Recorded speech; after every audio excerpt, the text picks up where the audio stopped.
उसके अंदर 2 हाइड्रोजन और 1 ऑक्सीजन होता है, H2O। ठीक हो गया। तो वाटर एक छोटा मॉलिक्यूल है, उसके अंदर 3 एटम है। ये ग्लूकोज एक बड़ा मॉलिक्यूल है कि उसके अंदर 24 एटम है। तो जो 24 एटम वाला मॉलिक्यूल है उसको हम कहते हैं macro molecule. Macro, MACRO, macro molecule. और जो क्या है छोटे वेट वाला है उसको कहते हैं micro molecule. Now coming to organelle and cell level. अब यही मॉलिक्यूल्स जो हैं ये मुख्तलिफ तरतीब के साथ मुख्तलिफ तरह के ऑर्गेनेल्स बनाते हैं। और ये सारे ऑर्गेनेल्स कहाँ पे मौजूद होते हैं? एक खुलिये में। ठीक है, इसको मैं अब कर दूं।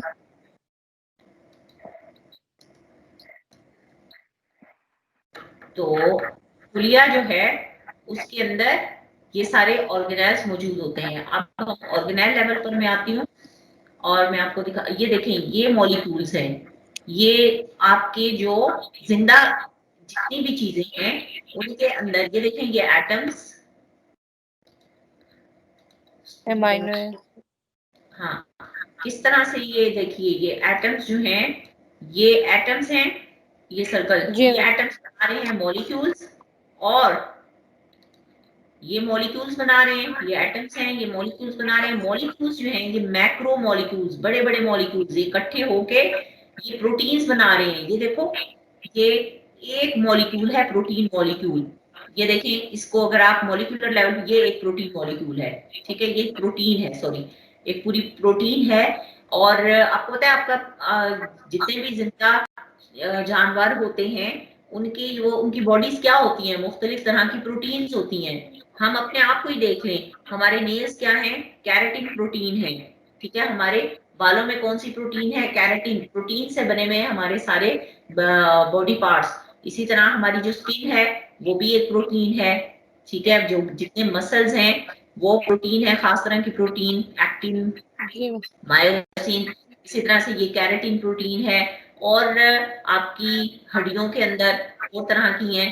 तो ये प्रोटीन्स जो हैं ये प्रोटीन का एक मॉलिक्यूल है, ये प्रोटीन है। ठीक है, अब इसको आप देखिए, हाँ ये इसका कितना कॉम्प्लिकेटेड स्ट्रक्चर है। इसको मॉलिक्यूलर लेवल पर देखें तो ये रिपीटेड यूनिट्स हैं। ये कार्बन, इसके अंदर कार्बन, हाइड्रोजन, नाइट्रोजन, ऑक्सीजन और ये सारे बायो एलिमेंट्स शामिल हैं। ये देखें कार्बन, हाइड्रोजन, नाइट्रोजन, कईयों में डबल बॉन्ड है, कईयों में सिंगल बॉन्ड है।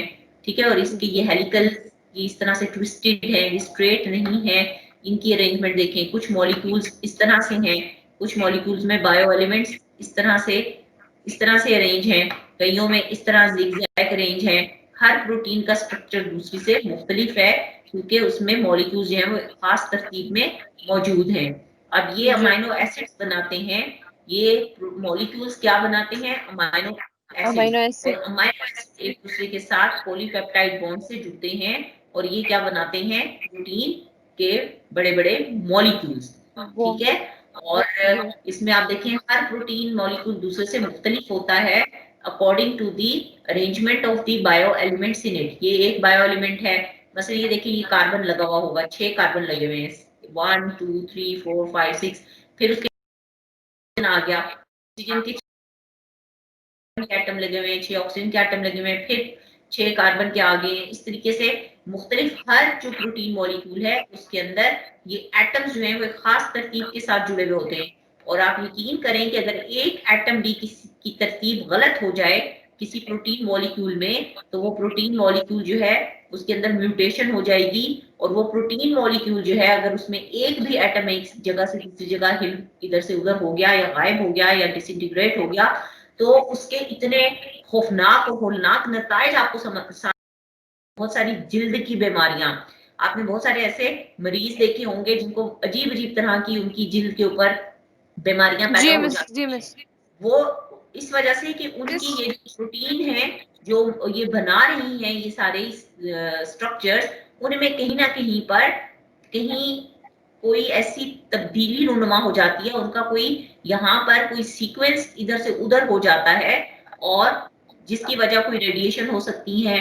ठीक है, कोई मसलन खुदा खास्ता कोई किसी किस्म की शुआएं, तापकारी शुआओं, कोई ऐसी चीज से उनका एक्सपोजर हो जाता है, कोई डाइट में उनकी खुराक में कोई ऐसी चीज की कमी होती है जिसकी वजह से ये जो एटम्स का जो सीक्वेंस है वो डिस्टर्ब हो जाता है और उसका रिजल्ट क्या होता है, कोई खौफनाक बीमारी।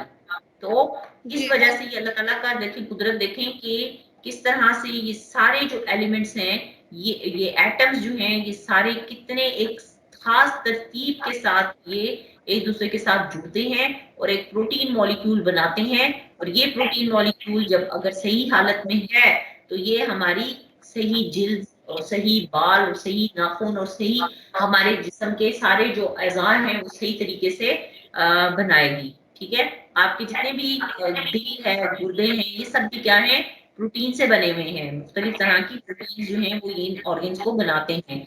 तो एक तंदुरुस्त और हेल्दी जिस्म के लिए जरूरी है कि उसके जो मॉलिक्यूलर लेवल पर सारे काम जो है वो ठीक तरह से जा पा रहे हों। तो ये है मॉलिक्यूलर लेवल ऑफ ऑर्गेनाइजेशन। समझ आ गई? जी मिस। उसके बाद है ऑर्गेनेल और सेल लेवल। ऑर्गेनेल्स जो हैं, अब आपको पता है कि ये बायोमोलिक्यूल्स मखसूस तरीके से एक दूसरे के साथ जुड़ते हैं और ये ऑर्गेनेल्स बनाते हैं। ये देखिए, ये मैं आपको दिखाती हूँ मुख्तलिफ तरह के ऑर्गेनेल्स जो कि होते हैं सेल्स में। सेल का एक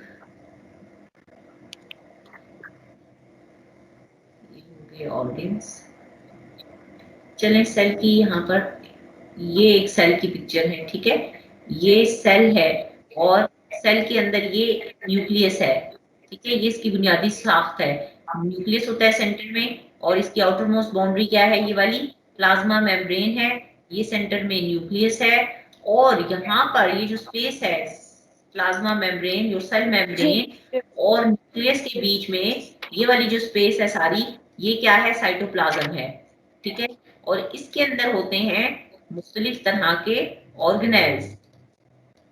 ठीक है, और ये ऑर्गेनेल्स जिनके नाम आपको पता होंगे, mitochondria, endoplasmic reticulum, Golgi bodies, ये सब के सब जो हैं ये क्या हैं, ये ऑर्गेनेल्स बने हुए हैं मुख्तलिफ मॉलिक्यूल से। ठीक है, किससे बने हुए हैं? मॉलिक्यूल से। हाँ, मॉलिक्यूल से। तो इस वजह से ये नेक्स्ट लेवल ऑफ ऑर्गेनाइजेशन है कि मॉलिक्यूल्स जो हैं वो क्या बनाते हैं, ऑर्गेनेल्स। और हर किस्म का ऑर्गेनेल एक मखसूस काम के लिए माहिर होता है, स्पेशलाइज। जैसे आप देखिए डॉक्टर हैं, अगर आपको दांतों का कोई प्रॉब्लम है तो आप दांतों के डॉक्टर के पास जाएंगे। अगर आपको स्किन का कोई प्रॉब्लम है तो आप स्किन स्पेशलिस्ट के पास जाएंगे। ठीक है, अगर आपको कोई जिस चीज के मुतालिक आपका जो भी प्रॉब्लम है आप उसके स्पेशलिस्ट डॉक्टर के पास जाएंगे। ठीक है, यूरिन का प्रॉब्लम है तो यूरोलॉजिस्ट के पास जाएंगे। ठीक है, किडनी का प्रॉब्लम है तो नेफ्रोलॉजिस्ट के पास जाएंगे। तो ये इसी तरह से हर जो ऑर्गेनेल है वो अपने काम में माहिर होता है। मसलन माइटोकॉन्ड्रिया है तो वो क्या है, वो रेस्पायरेशन के लिए माहिर है। जो रेस्पायरेशन होती है, जो फूड की ब्रेकडाउन होती है, खुराक जो फूड का शिकार होता है खुलिये के अंदर जाके, और उससे हमें एनर्जी मिलती है। अगर ये खुराक हमारी खुलिये के अंदर जाके फूड का शिकार ना हो तो उसके अंदर एनर्जी होती है। जो खाना हम खाते हैं उसके अंदर जो एनर्जी होती है वो एनर्जी उस खाने से बाहर निकलती है जब ये फूड का शिकार होता है खुलिये के अंदर जाके। और खुलिये के अंदर माइटोकॉन्ड्रिया वो ऑर्गेनेल है जिसमें ये सारा कुछ होता है। और एनर्जी तो हमें चाहिए। अगर ये एनर्जी हम खाते रहें और एनर्जी जो है वो हमें ना मिले तो हम तो मतलब जाहिर सी बात है ना हिल सकते हैं ना काम कर सकते हैं। तो हर तरह के काम करने के लिए हमें तो तवानाई चाहिए। ये तवानाई हमें कहाँ से मिलती है, खाने से मिलती है। हम जो भी खाना खाते हैं वो पहले तो होने के बाद खून का हिस्सा बनता है। खून का हिस्सा बन के ये खून जो है वो सारे जिस्म के खुलियों में पहुंचता है और वहां पर से खून में से जो ग्लूकोज है वो खुलिये को वहां पर उसकी तरसील होती है, वहां पर जाता है। खुलिये के अंदर जब ये पहुंचता है ग्लूकोज तो यहाँ पर उसकी क्या होती है, टूट फूट होती है और ये पानी में और कार्बन डाइऑक्साइड में टूट जाता है ये ग्लूकोज जो है, और उसके नतीजे में एक मॉलिक्यूल जो टूटता है पानी में और कार्बन डाइऑक्साइड में, इस प्रोसेस को कहते हैं रेस्पायरेशन। और इसमें एक मॉलिक्यूल के टूटने से 38 एटीपी के एनर्जी के मॉलिक्यूल्स बनते हैं, और यही एनर्जी है जिसको हम बोलने में, चलने में, फिरने में इसमें इस्तेमाल करते हैं। अब जब एक इंसान की डेथ हो जाती है तो ये प्रोसेस रेस्पायरेशन का ये खत्म हो जाता है। उस वक्त उसकी बॉडी में हाँ ग्लूकोज का ये माइटोकॉन्ड्रिया जो है ये रिएक्शन खत्म हो जाता है और उसको कोई एनर्जी नहीं मिलती, जिसके नतीजे में वो इंसान जो है वो मुर्दा होता है और ना हिल सकता है, बोल सकता है। That is what we call it a dead person because it has stopped respiration. वो रेस्पायरेशन किस तरह होती है, ऑक्सीजन चाहिए और हम मुसलसल सांस लेते हैं ताकि ऑक्सीजन जो है वो हमारे जिस्म के अंदर जाए, और ये ऑक्सीजन जो है वो जरूरी है रेस्पायरेशन के लिए, यानी फूड की ब्रेकडाउन के लिए। ग्लूकोज ऑक्सीजन के साथ मिलता है और टूटता है, और इसीलिए हम मुसलसल सांस लेते रहते हैं ताकि ऑक्सीजन जो है वो ग्लूकोज टूटने के लिए इस्तेमाल में करते हैं तो हम मर जाते हैं, क्योंकि हमें जो है उस वक्त ये रेस्पायरेशन जो है ये स्टॉप हो जाती है। तो सांस लेना हमारी जिंदगी के लिए बहुत ही जरूरी है, सांस के बगैर हम जिंदा नहीं रह सकते। तो सांस हम क्यों लेते हैं, ताकि हम ऑक्सीजन अपनी बॉडी में लेके जाएं। ऑक्सीजन कहाँ जाती है, खुलिये में जाती है। खुलिये में जाके ऑक्सीजन किधर जाती है, खुलिये में माइटोकॉन्ड्रिया के अंदर जाती है।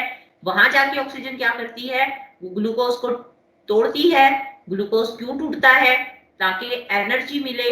ग्लूकोज किस चीज में टूटता है, वाटर और कार्बन डाइऑक्साइड में। कार्बन डाइऑक्साइड हम एक्सहेल कर देते हैं, यानी हम जब सांस बाहर की तरफ निकालते हैं तो कार्बन डाइऑक्साइड सारी की सारी हम बाहर निकाल देते हैं, ठीक है।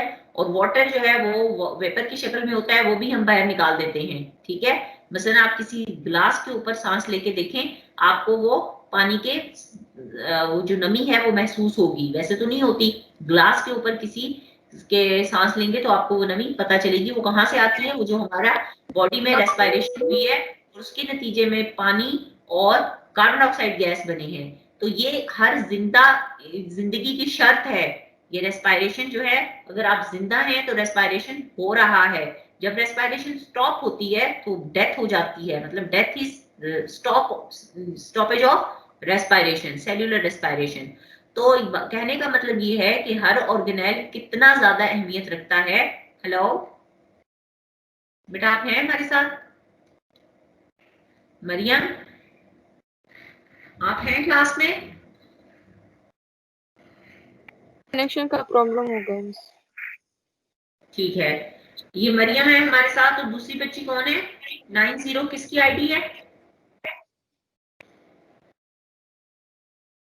बेटा? 90 किसकी आईडी है? मैम वो मैं हूँ मिस शहनाज, सुपरवाइजर। अच्छा, आप सुपरवाइजर हैं, ठीक है। तो शहनाज, एक ही बच्ची आई है, बाकी बच्चियों को आपने किया है, राब्ता किया है? क्यों नहीं है जी वो मैम, क्लास? ये ग्रुप में सबको इन्फॉर्म किया है, पता नहीं क्यों नहीं आ रही। अच्छा, ये अगर रिप्लाई ना करे ना तो आप अगर काइंडली एक आध कॉल कर दिया करें, इनको पता तो चले ना कि वजह क्या है, क्लास हो रही है और उन्होंने अपनी मतलब एनरोलमेंट की हुई है तो फिर क्लास भी तो अटेंड करनी है। जी मैम, उन लोगों ने मैसेजेस भी सीन किए हैं, लेकिन पता नहीं क्यों नहीं कर। मैंने मेथड भी बता दिया। अच्छा, असल में आपको सुपरवाइजर इसीलिए रखा है ना कि आप ये इस क्यों का जवाब इनसे पूछें, मतलब बताएं कि क्यों नहीं आ रही हैं। तो ये वजह यही है, वरना इनके ऊपर छोड़ दिया जाता